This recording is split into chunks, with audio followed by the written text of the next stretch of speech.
तो last episode के and पे हमने देखा था कि हमारा हाजिन जो होता है उस लड़की फैंग को वहां पर इन्वेस्टिगेट कर रहा होता है, वो वहां पर इंटेरोगेट कर रहा होता है। तो साथ ही साथ उसकी बॉडी पार्ट्स को भी काटते जा रहा था। लास्ट के ऊपर वो उसकी आंख निकाल देता है और उसे कहता है कि तुम यहाँ पर मुझे बताओ कि जोक्सा पैट्रियार्च के साथ तुम्हारा क्या ताल्लुक है। तो वो कहता है कि मेरे मास्टर ने मुझे ऑर्डर्स दिए थे, उसने बस मुझे इतना कहा था कि जोक्सा पैट्रियार्च को जाकर ट्रीट करना है। हमारा हाजिन उसे कहता है कि चलो जल्दी से यहाँ पर सीधी हो जाओ, तुम्हें यहाँ पर मेरे सवालों के और भी जवाब देने हैं। और इसी के साथ ही वो चिल्लाकर उसे गाली देती है और कहते हैं कमीने कहीं कि ये तुमने मेरे साथ क्या कर दिया। लेकिन हमारा हाजिन जो होता है अपनी तलवार को उसके कंधे के अंदर दंसा देता है और उसके कंधे को बुरी तरह जख्मी कर देता है और वो चिल्लाते चिल्लाते वहीं पर बेहोश हो जाती है। तुम्हारा हाजिन उसे कहता है कि फिलहाल के लिए मैं तुम्हारी जुबान नहीं काट रहा क्योंकि अभी मुझे तुम्हारी जुबान की जरूरत है, तुम्हें मेरे सवालों के जवाब देने हैं, लेकिन तुम्हें यहाँ पर अभी बहुत ज्यादा दर्द होने वाला है। हाजिन उसे कहता है कि अब मुझे लगता है कि अब यहाँ पर तुम्हें थोड़ी बहुत समझ आ गई है कि तुम यहाँ पर मेरे सवालों के जवाब दिए बिना मर भी नहीं सकती। तो चलो जल्दी से अब यहाँ पर मेरे सवालों के जवाब देना शुरू करो। और इसी के बाद हमारा हाजिन जो होता है उसके बाद अपने हाथ साफ करते वापस आ रहा था। डोंगपिल से कहता है कि इसे उठाकर वापस से कैरेज के अंदर लोड कर दो।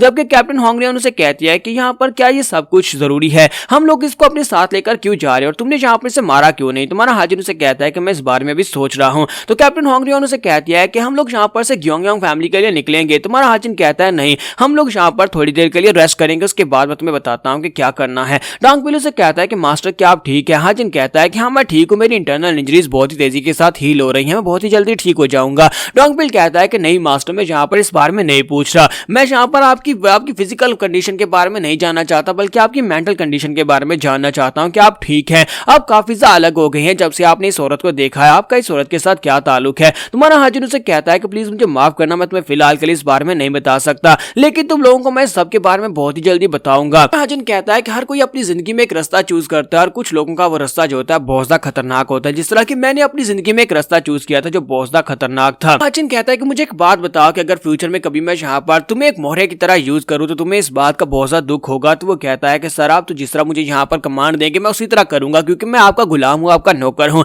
और आपका बॉडी गार्ड हूँ। मैं यहाँ पर आपके लिए अपनी जान भी दे सकता हूँ। मेरी लॉयल्टी आपके स्टेटस की वजह से नहीं है, मैं इस वजह से आपका वफादार नहीं हूँ कि आप डिवाइन डीमन कल्ट के मेंबर है, आप यहाँ पर थर्ड यंग मास्टर हैं, बल्कि मैं यहाँ पर आपके साथ रहा हूँ। हम दोनों ने जिंदगी मौत को एक दूसरे के साथ मिलकर दिया देखा है, इसी वजह से अगर आप यहाँ पर डिवाइन डीमन कल्ट को छोड़ भी देते हैं तभी मैं यहाँ पर आपको फॉलो करूंगा। माना हाजिन उसकी बातें सुनने के बाद सोच रहा था कि मुझे ये तो पता है कि ये एक वाकई में बहुत ही अच्छा इंसान है जहाँ पर मेरे सभी ऑर्डर्स को फॉलो करेगा, लेकिन मुझे यहाँ पर इसे एक चॉइस देनी होगी। मुझे यहाँ पर इसे चॉइस देनी होगी कि ये कौन से रास्ते को चूज करेगा, क्या ये यहाँ पर मुझे चूज करेगा या फिर डिवाइन डीमन कल्ट को चूज करेगा। इसी के साथ ही हमारा हाजिन डोंगपिल से कहता है कि स्क्वाड लीडर को इस बारे में बता देना कि हम लोग यहाँ पर से ग्योंगयांग फैमिली की तरफ नहीं जाने वाले। डोंगपिल कहता है क्या फिर हम लोग कहाँ पर जाएंगे। तुम्हारा हाजिन कहता है कि हम लोग यहाँ पर से एक ट्रेजर स्टोरेज की तरफ जाने वाले हैं जिसमें मैं पिछले कई सालों से नहीं गया। यहाँ पर सेंट्रल प्लेन्स में बहुत सारी ट्रेजर ट्रूव्स है, उन ट्रेजर ट्रूव्स में से एक ट्रेजर केव यहीं पर इसी जगह के ऊपर है जो कि माउंट हैंग में है। तो हमें माउंट हैंग में विलेज वैली की तरफ जाना होगा और इसी के साथ ही जाकर ग्योंगयांग फैमिली वालों को भी एक मैसेज भिजवा दो, उनसे कहो कि अपने सभी लेजर्स को लेकर 10 दिन के अंदर अंदर माउंट हैंग के पर पहुंच जाएं।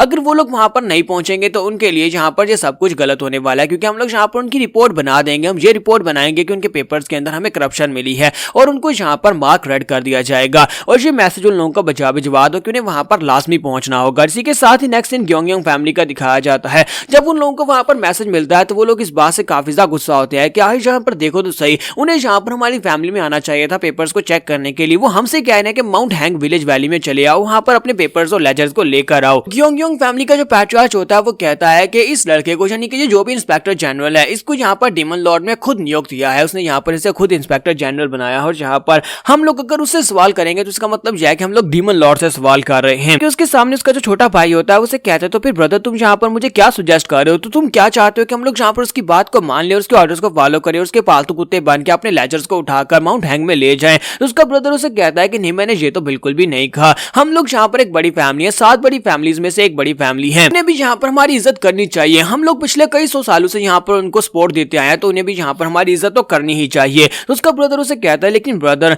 हम लोग यहाँ पर अपने स्टैंड को तो नहीं चेंज कर सकते ना, तुम्हें पता है ना कि हम लोग यहाँ पर किसके लिए ये फाइट कर रहे हैं, हम लोग यहाँ पर किसके लिए दूसरी फैमिली से अलग होना चाहते हैं, हमें आजादी चाहिए, हम लोग डिवाइन डीमन कल्ट का साथ और ज्यादा नहीं दे सकते। तो उसका भाई उसे कहता है कि जरा आराम से बात किया करो, अगर किसी ने इस बारे में सुन भी लिया तो इसे गद्दारी माना जाएगा और उसके बाद डिवाइन डीमन कल्ट और डीमन एम्पर से गद्दारी समझकर हम सभी को मार दिया जाएगा, क्योंकि इस डिवाइन डीमन कल्ट में हर एक चीज जो है वो डीमन गार्ड की विल से होती है। डीमन गार्ड अगर चाहे तो पूरी की पूरी फैमिली को बर्बाद कर सकता है। अगर हमें यहाँ पर इस सब के नेट से बाहर निकलना है तो फिर हमें यहाँ पर पूरी कोशिश करनी होगी और सीक्रेट सीक्रेटली ये सारे काम करने होंगे। उसका छोटा भाई उसे कहता है कि हम लोग यहाँ पर आजाद होना चाहते हैं तो मुझे लगता है कि सबसे पहला स्टेप यही होने वाला है कि हमें इस इंस्पेक्टर जनरल की बात नहीं सुननी चाहिए, हमें वहां पर लेजर्स लेकर नहीं जाना चाहिए बल्कि उसे यहाँ पर बुलाना चाहिए। तो उसका ब्रदर उसे कहता है कि तुम इस बारे में ज्यादा मत सोचो, मैं खुद ही यहाँ पर सोच लेता हूँ कि मुझे क्या करना है। साथ ही वो सोच रहा था कि हम लोग यहाँ पर क्या करें, हमारे रिकॉर्ड्स बिल्कुल क्लियर है, हमें पता है कि हमारे रिकॉर्ड्स क्लियर है, लेकिन उसने हमें वहां पर वैली में क्यों बुलाया है, वो यहाँ पर भी तो उनको चेक करने के लिए आ सकता था। साथ ही वो कहते हैं वैसे माउंट हैंग यहाँ पर ज्यादा दूर तो नहीं है, तो अगर वहां पर जाया जा सकता है तो फिर ठीक है, वहां पर चले जाते हैं, ये अपनी फैमिली के लिए है। मैं नहीं चाहता कि डिवाइन डीमन कल्ट को हमारे इरादों के बारे में पता चले। और इसी के साथ ही वो अपने बंदे को बुलाता और कहता है जल्दी से अपने गार्ड्स को यानी सी माउंटेन गार्ड्स को, सी किंग गार्ड्स को रेडी करो, उनसे कहो कि जल्दी से स्क्वाड को रेडी करें और सारे के सारे लेजर्स को भी लोड करो, हम लोग माउंट हैंग की तरफ निकलने वाले हैं। यहाँ पर से नेक्स्ट सीन जो होता है माउंट हैंग का दिखाया जाता है। तो हमारा हाजिन जो होता है अपने सोल्जर्स को लेकर माउंट हैंग में पहुंच जाता है। तो माउंट हैंग में पहुंचने के बाद क्योंकि आगे का रास्ता जो होता है बहुत ज्यादा नैरो होता है, तो हाजिन कहता है कि अपनी कैरेजेस को यहीं पर छोड़ दो, बर्ज़र्क डीमन स्क्वाड भी यहीं पर रुकेगी और उनसे कहता है कि तुम लोग यहीं पर रुकना, अगर कुछ भी अजीब लगे तो फिर यहाँ पर हमें बताना, लेकिन यहाँ पर चुपचाप खड़े रहना, कोई भी यहाँ पर हरकत नहीं करेगा। और जहाँ पर अगर योंग फैमिली के लोग हमसे पहले पहुंच जाते हैं तो उनको रिस्पेक्ट देना और साथ उनको यहीं पर वेट करने का कहना, और कोई भी यहाँ पर फाइट नहीं करेगा। फिर हाजिन जो था वो डोंगपिल और बर्ज़र्क डीमन स्क्वाड लीडर होंगरियन से कहता है कि मेरे साथ आ जाओ। वो दोनों वहां पर से आगे की तरफ चलना स्टार्ट करते हैं क्योंकि हाजिन को यहाँ का रास्ता पता होता है। माउंट हैंग में वो ऊपर की तरफ चढ़ना स्टार्ट करता है क्योंकि ऊपर ही जाकर उन्हें केव मिलने वाली है। तो हाजिन कहता है काफी अरसे के बाद मैं यहाँ पर वापस आया हूँ, एक लंबे वक्त के बाद मैं इस जगह के पर वापस आया हूँ। तो वो दोनों उसके पीछे पीछे चल रहे होते हैं और कहते हैं कि मास्टर और कितना ज्यादा आगे चलना होगा, यहाँ पर तो आगे कुछ भी नहीं है। तुम्हारा हाजिन कहता है कि यहाँ पर रुको रुको मत, बस मेरे पास चलते रहो। और इसी के साथ ही वो केव के अंदर चले जाते हैं और केव के अंदर इतना ज्यादा अंधेरा होता है कि उन्हें कुछ दिखाई नहीं दे रहा था। कैप्टन होंगरियन चलाकर कहती है कि डोंगपिल जी तुम क्या कर रहे हो, मेरे पांव पर पांव मत रखो। तो वो कहता है प्लीज माफ करो, यहाँ पर मुझे कुछ दिखाई नहीं दे रहा। हाजिन कहता है कि शोर मचाना बंद करो, चुपचाप मेरे पीछे पीछे चलते रहो। तो जो कैप्टन होंगरियन कहती है लेकिन इस जगह के ऊपर इतना ज्यादा अंधेरा क्यों है, मैं अपनी डिमोनिक एनर्जी को भी यूज कर रही हूँ लेकिन फिर भी कुछ देख नहीं पा रही। तो हाजिन कहता है कि हाँ तुम यहाँ पर कुछ देख भी नहीं पाओगे, जगह के ऊपर तो किसी चीज की कोई आवाज भी नहीं आ रही। तुम्हारा हाजिन कहता है कि तुम यहाँ पर आवाज नहीं सुन पा रही और कुछ देख भी नहीं पा रही, मुझे लगता है कि जी तुम्हारी ट्रेनिंग की कमी है, अगर तुम यहाँ पर अपने आप को और ज्यादा अच्छे से ट्रेन करती तो तुम इस अंधेरे में देख सकती थी। जबकि हमारा हाजिन अंदर से सोच रहा होता है कि तुम लोगों को क्या लगता है कि तुम लोग इतनी आसानी से यहाँ पर इसके अंदर देख पाओगे। यहाँ पर एक फॉर्मेशन को यूज किया है जिसे डार्क फॉर्मेशन कहा जाता है। उस डार्क फॉर्मेशन की वजह से यहाँ पर अगर रोशनी थी भी तो वो सारी की सारी चलेगी। यहाँ पर इतना अंधेरा है कि यहाँ पर कोई अपनी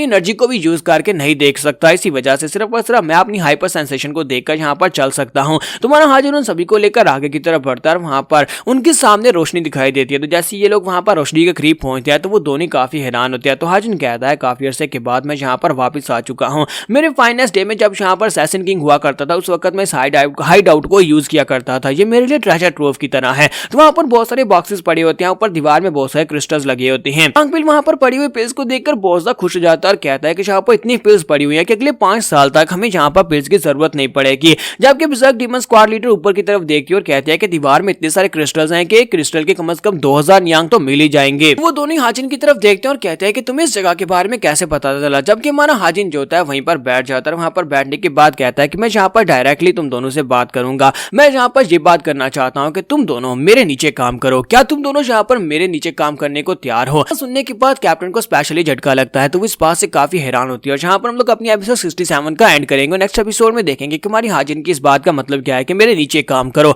एपिसोड की एक्सप्लेनेशन अच्छी लगी हो तो कमेंट करके जरूर बताइएगा। वीडियो को लाइक करना मत भूलिएगा। Thank you.